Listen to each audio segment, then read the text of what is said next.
when we think of famous assassinations, and especially famous or notable assassinations of the 1960s, John Kennedy, Robert Kennedy, we've seen these kind of theories crop up around those killings as well. Is it your theory that these are all related conspiracies? Well, I haven't looked heavily into any of the other conspiracies except the Robert Kennedy one. I also represent Sirhan. But it's only based on evidence and factual evidence that I've come to these conclusions. It's not a theory. Right. We have depositional witness evidence. We had a trial in the case of the King the assassination. We tried a case for 30 days with 70 witnesses. Yeah. That was in 1999.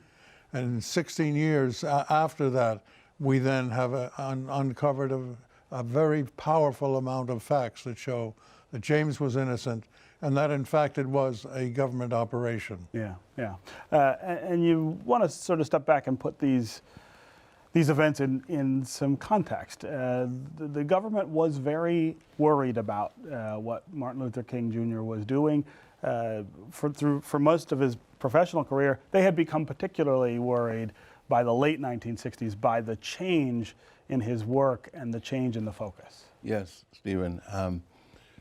You know, I looked through Dr. Pepper's book, especially the last one, Plot to Kill King, through a legal lens, obviously.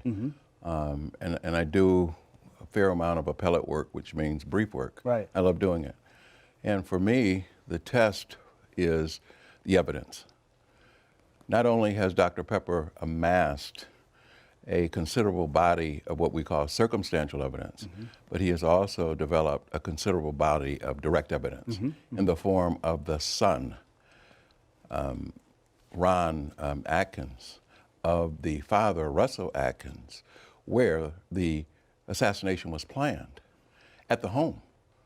So Dr. Pepper has accumulated not only direct evidence through the testimony of the son that the murder was planned at his father and the family home, but the connection between Clyde Tolson, who was the #2 man in the FBI next to J. Edgar Hoover,